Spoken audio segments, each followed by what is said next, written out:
असो. काका म्हणतात 3 गोष्टी त्याच्याकडे येऊन पडल्यात. हा झोपलेला आहे, सकाळी उठला, बेल वाजली आणि बेल वाजल्याबरोबर दार उघडलं, 3 गोष्टी बाहेर पडल्या. पहिली वस्तू आहे न्यूजपेपर, दुसरी वस्तू आहे फुलांची पुडी आणि तिसरी गोष्ट आहे दुधाची पिशवी. आता हे थोडेसे लवकर उठणार नाही, हे लोक लवकर येतात, दूधवाले फुलवाले लवकर येऊन जातात. पेपरवाले आमच्या अमरावतीला 5लाच फिरतात. इथे फिरत असले आपण घेत ते लोकल न्यूजपेपर म्हणून. 3 वस्तू आहेत. आता ह्या माणसाच्या व्यक्तीच्या त्या 3 वस्तूंवर जी झेप पडणार आहे, उडी मारणार आहे, त्या उडीप्रमाणे त्याच्या जीवनाची प्रायोरिटी ठरणार आहे. सगळ्यात पहिले नॅचरली झडप कशावर जाते? दूध. कारण पाहिजे चहा दुधावर. आणि काही लोकांची दुधाच्या आधी पेपरावर तळमळत असतात रात्रभर. पेपर कधी येतो, दात घासणं नाही, काही नाही, पेपरवाला कधी येतो. आणि कधी सगळ्या जगातल्या भानगडी डोक्यात कोंबतो मी. पहिले पेपर, मग चहा. कधी चहा पिता पेपर. आणि फुलाची पुढे ठेवून दे ग फ्रीज मध्ये, पाहू नंतर मग केव्हा तरी होते की नाही पहा. ज्याने तरी काका म्हणतात आपल्याला तपासा. पण ही प्रायोरिटी आहे की नाही पहा. आणि ज्या भाग्यवंताचं पहिली झडप फुलावर जात असेल, ते आणायचं, छान उघडायची पुडी, त्या पाणी शिंपडून देवाजवळ ठेवून द्यायची की देवा तुझ्यासाठी किती छान पुडी आली. आणि मग दूध आणि मग पेपर. कशासाठी दृष्टांत आहे? आमच्या जीवनामध्ये आमच्या अशा काही प्रायोरिटी, ज्याला प्राथमिकता म्हणतो आपण मराठीमध्ये, या सगळ्या अशा इथे त्या ठरलेल्या असतात. आणि मग अखंड अनुसंधान विषय कुठे राहील मग? आणि आपला विषय सुरू आहे अखंड अनुसंधानात. या ज्याला साधक व्हायचं आहे, भक्ती करायची आहे. पुन्हा सांगतो, हा सगळा भक्तीचा विषय कोणासाठी सुरू आहे? खरं सगळ्यांसाठी आहे. सर्वांनी भक्त व्हावं असा अभिप्रेत आहे. आणि भक्ती मार्गाचा प्रारंभ आहे.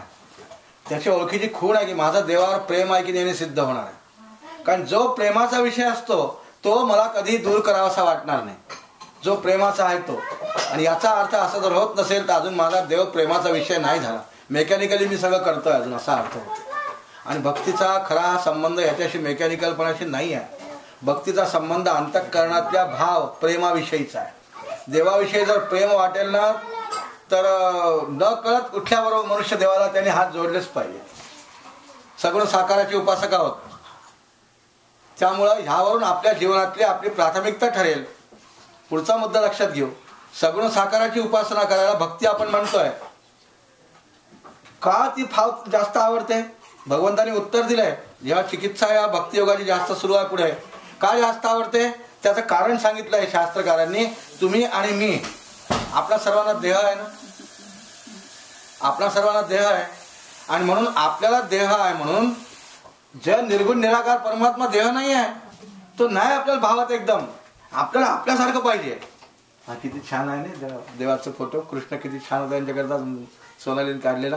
मग त्याच्याकडे पाहा वाटतं, मग त्याला दारुगिरी घाला वाटतात, हार घाला वाटतो, त्याला ओवाळं असं वाटतं. तो आपल्यासारखा आहे. आपल्याला डोळे त्याला डोळे, आपल्याला कान त्याला कान, तो आपल्यासारखा वाटतो. आणि इतकंही करून त्या रूपामध्ये त्याचं ज्ञान अंग काही ना काही प्रमाणात असतंच. आणि जेव्हा तो माझ्यासारखा सगुण साकार परमात्मा मी उपासनेचा विषय करतो किंवा करते, तेव्हा खूप छान काकांनी मुद्दा मांडलाय. मी चेतन असल्यामुळे मी थोडीशी काकांची भाषा वापरतोय, पूर्ण विश्लेषण नाही करीत.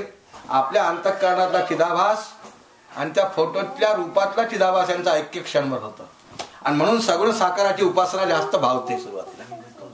पण जेव्हा हे करता करता त्याच्या मागचं अरे हा जो आहे हा ते ईश्वराचा अंश आहे इथपर्यंत ज्ञानाची मदल गेली की काम पूर्ण झालं उपासनेचं. ह्या अनुषंगाने दासबोधातली ओवी आहे, सगुणाचे नि आधारे निर्गुण पाविजे निर्धारे सारासार विचारे संत संगे श्रीराम. आपण 12व्या अध्यायातल्या 6व्या श्लोकाचं चिंतन करतोय. अखंड अनुसंधान.